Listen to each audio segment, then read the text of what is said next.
be a light for you in dark places when all other lights go out. Hey guys, it's DCHL Devin here, and welcome to another episode of A Light in the Dark. And today we are going back into our list reviews. This is right after Dan Entwistle from the GBHL group had done his list reviews of James Clark, Tom Harrison, the GBHL podcast members. He did a review of all of their lists. If you guys didn't see that, it was an excellent, basically a podcast on Twitch or a live stream on Twitch. And hopefully he does a lot more of those because it was extremely educational, definitely valuable information. If you guys don't know who Dan Entwistle is, he is one of the guys from the Nottingham group in the GBHL, and he will be at Articon, one of their expert players up there. So what we're going to do is, you guys have noticed we've already posted 3 videos covering two lists apiece. And we're going to go ahead and speed it up just slightly. Unfortunately, due to how many things I do, I can only get so many of these videos out in a given week. So I think the best course of action is to finish up the top 10. We're going to do the final 4 lists of the top 10. And then we're going to do the videos like 5 to 10 at a time, just kind of rolling right through them. So this one, we're going to be covering the placement of 7th through 10th. So that is Jacob Hall with his Fell Beast list. It's going to be Benjamin Eriksen with his High Elf list.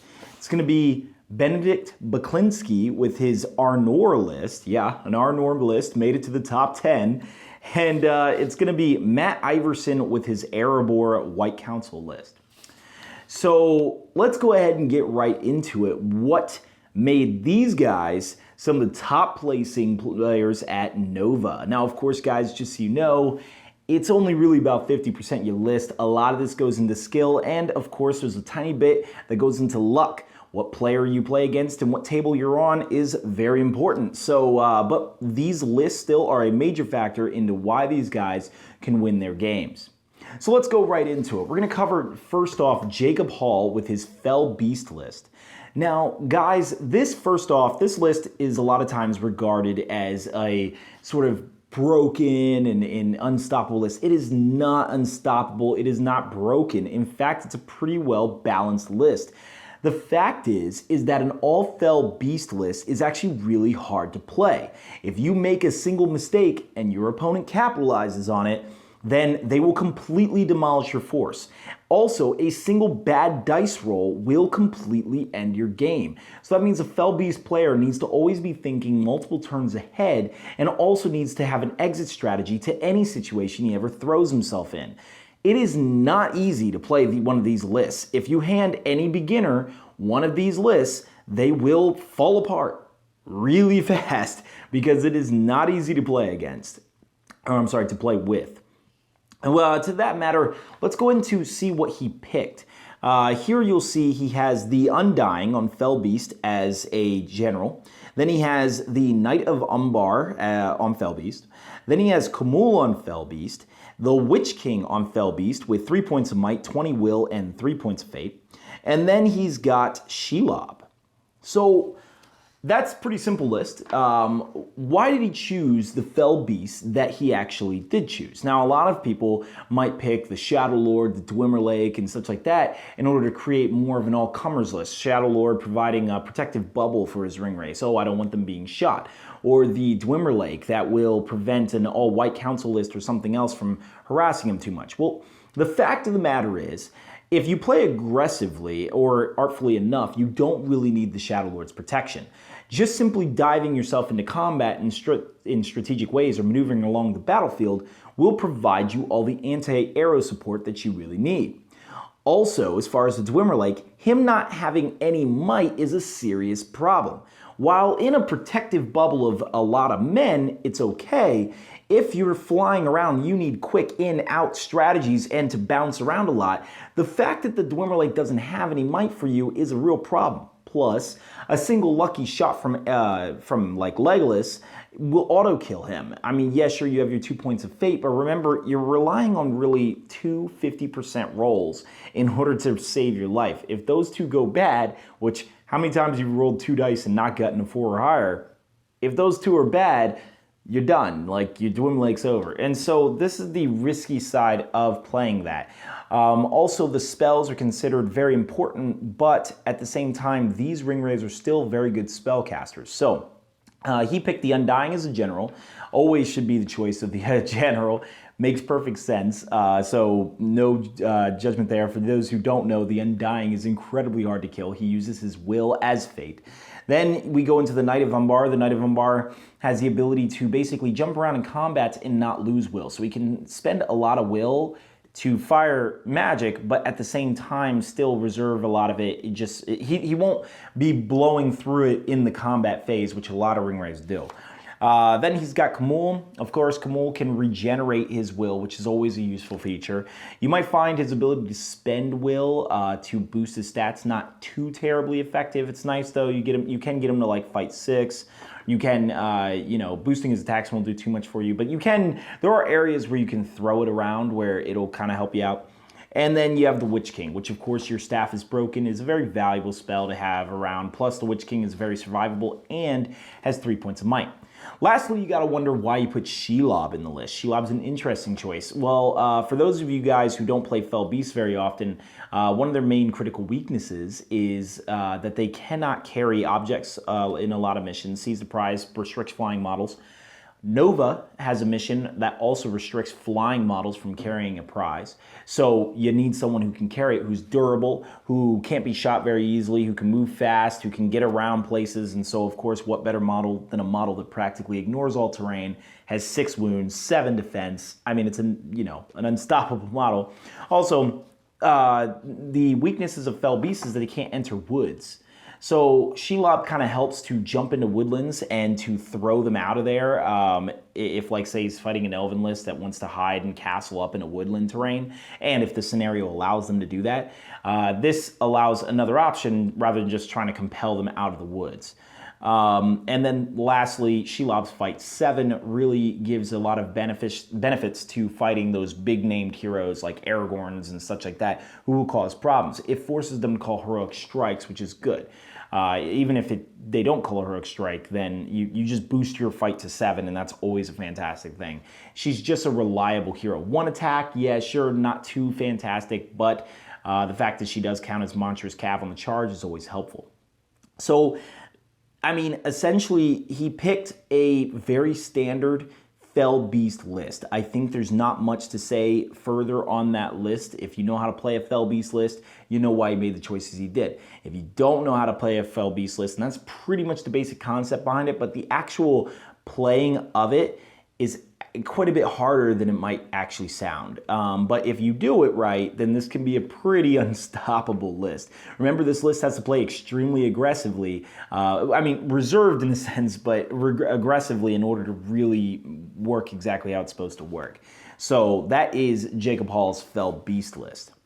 So next we're going to get into Benjamin Eriksen. Benjamin Eriksen has, he's 25 models. He has a high elf army, by the way, guys. And so let's go ahead and take a look at it. He's got 25 models here. His army general is Gandalf. He has a break of 13 and 25% of 6. His highest non-general model is Gil-galad, which is important to the Nova missions. So he's got his first warband is led by Gil-galad with shield on armored horse. And then he's got high elf warriors. Now, all the high elf warriors, he's got like 10 in here. Or I'm sorry, I think he's got the 12. Let's see, 4. If you guys are wondering, on the screen I've simplified it for you, but on their charts, the sheets I'm reading here, it's a little harder to read. But he's got about like 10 wood elves here, or high elves, sorry, with spears and heavy armor. He's got some upgraded to Kingsguard. In fact, about most of them are upgraded to Kingsguard, so that's good. And then he's got a Rivendell Knight Captain leading 10 Rivendell Knights, and with all armed with shield. And then he's got Gandalf on Shadowfax. So this is actually an interesting variant from the list style that James Clark took. The difference here is that he's got more of a well-rounded sort of high elf list. Whereas James is the ultimate skirmish force, is the fact that his entire army is mobile. In this one, his high elf warriors act as sort of an anchor, so he really can't send his high elves off. I mean, he can if he's trying to achieve an objective or harass a certain model or something like that, but ultimately his Rivendell Knights are going to act as sort of a support unit to his high elves. And so this is where you'll see he's a little bit more static. He's kind of moving with his infantry line. Now, his infantry line is really good in the fact that it does have fight 6 throughout it. He does have a couple bows, but ultimately his main bow fire is going to come from the Rivendell Knights. Then he's got Gil-galad, which is obviously a solid hero for the High Elves. I love it. Gil-galad is fantastic. Fight 9, defense 8, pretty survivable kind of model. I mean, yeah, sure, 1 fate, but I mean, he's got 3 points of might. He's got the ability +1 on his wounds. He's pretty damaging hero, especially for his points. Then he's got Gandalf on Shadowfax, obviously providing some blinding light protection, so he is able to protect himself from other archers and pretty much shoot you to death if he really wants you to, or wants to. His ability to cast Sorcerer's Blast is fantastic. Shadowfax gives some increased range to that threat. So I think that overall, Gandalf provides a nice support role to this list. I think that he doesn't have quite the bow fire that James has that allows James to pick Saruman versus him, where I think he is better off with Gandalf because so James's Rivendell Knight list can move so fast and remaneuver so quickly, get around, that Saruman is an awesome option. He can play aggressively and protect himself against bow fire by properly Sorcerer's blasting bow lines or just shooting them to death with more superior bow fire. In this case, Benjamin has less bows and also is slower moving, so he's going to need a little bit more protection there. So I think that addition of Gandalf instead of Saruman, personally, I say is actually a good thing. And otherwise, versus James Clark's list, I mean, it's real tough to say. This is two very different styles of lists. So I won't go into any type of verses or anything that, like, say, Dan did on his videos or his live stream. But overall, though, I'd say this is a pretty effective list. I personally like the list. I think he's really low on numbers is the only thing. 25 models is kind of low. I think that he's easily broken. Now, does broken mean anything? Yes, for victory points, it does. For his actual breaking, no, because he's got Courage 6 all over the place. With the Kingsguard, he's got Rivendell Knight Captain and Gil-galad. I mean, he's got High Elves, so High Elves aren't going to really run, but he is very easily broken. His general is Gandalf, which is great because that's a very survivable hero, especially with the ring that he wears, re-rolling his fate rolls. So overall, though, I think this is a very well-balanced list. I just think that the low numbers that he has makes him really susceptible to, you know, some... I think that you have to play smart and you have to really hope the dice are in your favor once combat hits, because if you go downhill, one turn of bad combat can really swing you the wrong direction. So that's the one risk I would say about this list, is that the low number count. But other than that, I like the list. So let's go into an Arnor list. And this is kind of shocking. How did an Arnor list make it to the top of Nova? I have to say, one, it's the player, Benedict McLean. He is a up-and-coming rising member of the OSBGL, the Canadian group. And he actually, his practice partner is Joseph Hanlon, who you may have heard in a recent video, is number 6. So this, you know, basically he's got a good partner to practice with. So let's go into Benedict's list and what made it successful. So we look at it here, and he's got the twins is his first warband, leading 9 warriors of Arnor with spear and shield, and then he's got a single ranger of Arnor with a bow. Now, also, of course, with spears as they come stock with that. Then he's got Halbarad, not with the banner, and I'll get to that in a second, with 9 warriors of Arnor and 1 ranger of Arnor, once again, armed with a bow. And then he's got Arathorn, and he has 9 warriors of Arnor and 1 ranger of Arnor. And then he's got Galadriel, Lady of Light, and then he's got Boromir. So, Boromir is the fellowship version. He can take Galadriel and Boromir, but due to the exception list.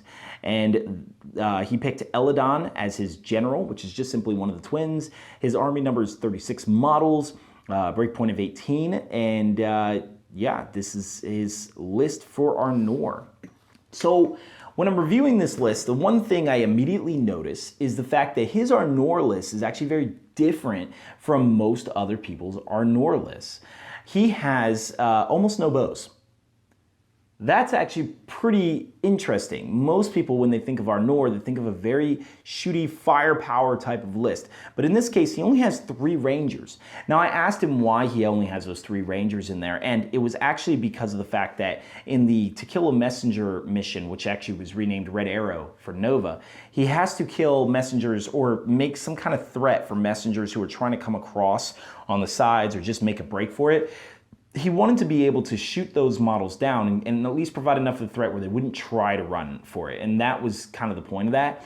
Otherwise, in most other missions, 3 bows aren't really going to do a whole hell of a lot, but they are there, which is always useful if in case you ever need them. So it's sort of this utility unit. But it seems what he really wanted to do was make this sort of Horde Gondor type of approach, which is to fill your lines full of defense 6. Now, unlike Gondor, he already has the advantage of a stacked defense 4. So that is fantastic. So he has a defense 6 line, immune to hurls in a sense. Not immune, but, you know, pretty resilient to hurls and pretty resilient to bow fire or anything like that. And then even more resilient because of Galadriel being included in the list. Not to mention that the heroes are well protected by Galadriel's Fortify Spirit spell, which is fantastic. So he's got enough Ring Wraith support, or anti-Ring Wraith support in there. Now, you may notice that he chose Halbarad. Oh, by the way, just so you guys know, the twins have heavy horses and heavy armor. So that's for them. And I think it's good that he didn't bother choosing a bow. They're going to be combat warriors, fight 6, 3 attacks on the charge, stuff like that. So he's obviously going to be throwing them in there. And that is the fact that he made his general different from Boromir is actually good.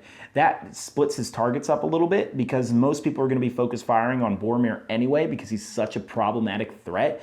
But yet he chose his twins as the general. Now, is that 100% a good idea? In my opinion, no. So this is the one, I'll get into that. Well, I guess we might as well cover it, right? So he chose a model where if you kill his brother, that one, your general starts going crazy and starts, attacking that model. And so it can make a little bit of a problem. I think if I were to make a general, I don't know, I might have chosen Galadriel. I know she's another target, but she's a lot more of a survivable target, I think, and often more in the back, and you don't really need her to be in combat if you don't want her to. She's usually in safe combats, but if you have to pick a second option, I wouldn't choose Boromir because he's already a target. So I guess the twins are a solid choice.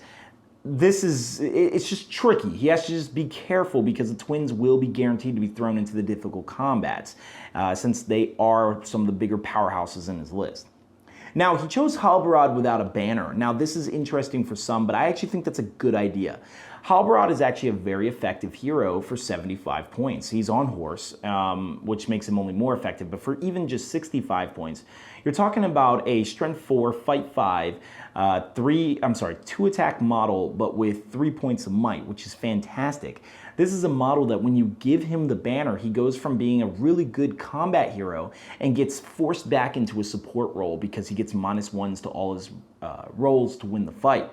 So granted, the banner is fantastic, but he chose to forego that in favor of more combat heroes, which actually I'm in favor of. I think the banner can be overrated if you have model counts under like 40. So I think the banner needs room to really stretch and grow the amount of, the models it's actually affecting. And here he has 36 models, so he could have gotten away with a banner, but I don't think it was 100% necessary. Arathorn, another great combat hero, and of course Boromir, the wild card, the one who's really causing constant, consistent threats with 6 points of might, and the enemy just cannot ignore him. So I think that what he's done here is he's made a highly resilient force, all right, with all defense 6, fight 4 that win the fights, all can spear support each other, and then created combat heroes that can just rip and tear through the lines, and then gave them the support they need through Galadriel to be magic resistant and not be shut down so easily. I think that is a successful Arnor list. I actually like this list quite a bit. So if you guys are looking for a good way to make an Arnor list, you can really follow this model quite a bit. Now, of course, you have to be very aggressive, but at the same time, very cautious with this list. Remember that as soon as he breaks, his entire army is basically Courage 2. So he is Orc Courage, which is kind of deceptive, right? But he does have Galadriel in the back, and he does have, and if he needs to, he has every single one of his heroes is a very good stand-fasting hero. So for the most part, he's got the heroes he needs to keep himself in play, but just be aware of that little fact. Other than that, I like this list. I think this Arnor list is a very effective model to follow if you want to make a competitive Arnor list. So guys, let's get into the last list, and it looks like we got some time left here. So this is Matt Iverson's list. Matt Iverson has an Erebor list, and it is with White Council kind of thrown in there. So let's go ahead and look at what he chose. He has Thorn Oakenshield with 6 Grimhammers, 4 Warriors of Dale with bows and spear option, and then he's got 2 Warriors of Erebor. Now one has a banner, and I'll get to that in a second. Both of them have spears. Then he's got Dwalin with 6 Grimhammers, once again, leading 4 Warriors of Dale with bow and spear, and then he has a Warrior of Erebor with a spear. Then he has Balin. Now Balin's just by himself, he's not really leading anyone here. And then he's got Saruman the Wise and Galadriel, Lady of Light. And that's it, that's his list. So what is deserving for this dwarf list to get to the top 10 of Nova Open? So what we're looking at here that's really good, first off, he's got a dwarven list, but backed up by 2 of the strongest heroes of Middle-earth. You have Galadriel, Lady of Light, protecting Thorn Oakenshield, Dwalin, and of course Saruman from any of the magic casters and such like that. So that's fantastic. He's got that Ringwraith, anti-Ringwraith support. He has Saruman the Wise, which is a fantastic caster. It's unfortunate that I don't believe he's on horse here. No, not on horse. And I don't think Saruman the Wise can get a horse. But overall, though, Saruman the Wise still a very effective caster. And the combination of these two, Galadriel and Saruman, is great. You're talking about Saruman gets to... on a resist roll, he gets 2 extra dice when fortified, getting +1 to his resist rolls, all right, with those 2 extra dice, and he gets to re-roll one of them if unsuccessful. You're talking about Saruman is magic immune. I mean, almost by every sense of the word, he is magic immune, which is fantastic. Saruman will be a constant problem for any Ringwraith force, so they have to jump into him. They have to jump into his combats in order to actually deal with him. And the problem is you have Galadriel sitting right there. So Galadriel helps protect him, and with that fight 6 and fighting them off with 3 attacks plus Saruman's 4th, it's a deadly combo. I love it.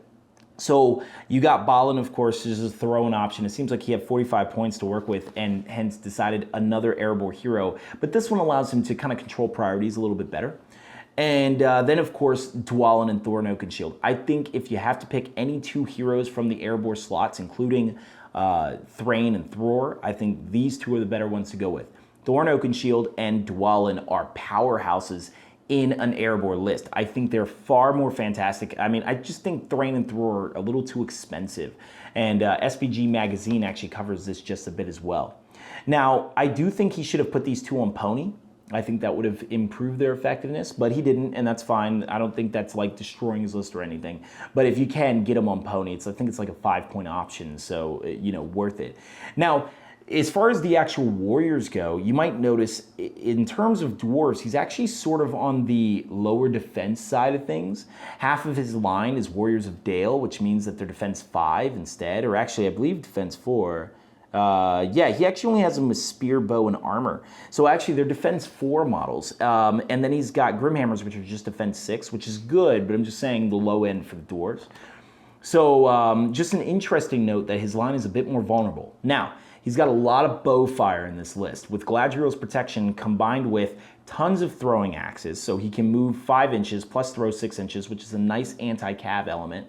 And then he's got Warriors of Dale with bows. So if he really wants to stay back and shoot, he can. He's got pretty much archer superiority against most armies he wants to deal with. Now, a shoot value of 4 means that if he goes against a really high bow elven army or maybe a Shire list, he probably will be outgunned, especially if they have a blinding light as well.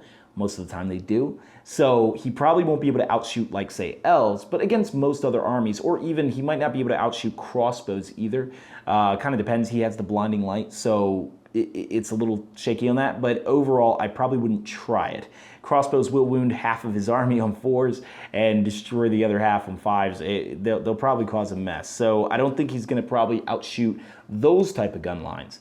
But other than that, he really has some good options here. Now, Grimhammers are an interesting choice. I know a lot of people think Grimhammers are useless, but in the Nova comp, you cannot combine Durin's Folk with Erebor. And what that means is you can't compare the Grimhammers with the Khazad Guard anymore. So the Khazad Guard are a superior troop for the same amount of points. But honestly, the Grimhammers are good when Khazad Guard don't exist. So, and in this format, they don't exist. And hence, what he just did is he allowed himself a shooting option. It's an 11-point model, but like a shooting option, just kind of an all-around, well-rounded unit. And I think, you know, because it's still fight 4, it's still got the piercing strike option if he wants to use that. Defense 6 means that you're a little bit more okay with using it. But overall, I think still the Grimhammers in this list can still work. Would I have chosen a Defense 7 line? Not necessarily. I actually think having these Grimhammers in the list, once again, the anti-cav element allows him to move and still fire. I think that he probably got a couple kills in with it, and I think that because they hit on 5s, let's say he goes against a Rivendell Knight list or some fast-moving army with Blinding Light, he really doesn't care the fact that he's suffering accuracy penalties because his accuracy is already so poor anyway. So it allows him to kind of move and shoot and really chase down those guys and kill their horses, and that way slowing them down. So I think the Grimhammers are still a solid choice. Overall, I like this army. I think, how many models does he have in here? It's difficult to say. He said, what, 24, 25, 20. So he's got like 27 or 26 models in here. Guys, you might see it on the screen, but I don't have it here on this little roster. But I mean, overall, I think it's a really low amount of models. So I think he probably suffered from being broken quite often, especially since half his line is defense 4. That is the main weakness of this list. I think that his defense is just low enough of most of his models. I mean, even some of his heroes, Dwalin being defense 5 and such, and the others being low defenses as well, Saruman and Galadriel. I think his army is so low defense, and yet he's got so low models that I think he might have experienced at Nova that he was broken quite often. I'm not sure, maybe his experiences were a bit different, but I think that's going to happen quite a bit. When you're that low defense, and you have so few models, you're going to break a lot. So I think that is something I'd probably try to up the amount of support he's got there, the amount of dwarves he actually has. And it's just unfortunate he couldn't really fit those in. But other than that, though, that is Matt Iverson's list with Erebor. So guys, I hope you guys enjoyed that video. I hope it wasn't too long-winded or anything. We're going to go into the top 11 through 20 in the next video. I'm just going to kind of blanket cover them all. We're going to run through them a little bit more quickly, only because, you know, like I said, I just want to get these all out, and at the rate of 2 lists of video, I don't think I'm actually going to get them out faster than like the end of this year at the rate I'm going. So I'm just going to hit them all at once if I can. So guys, I hope you enjoyed this, and I will see you very soon.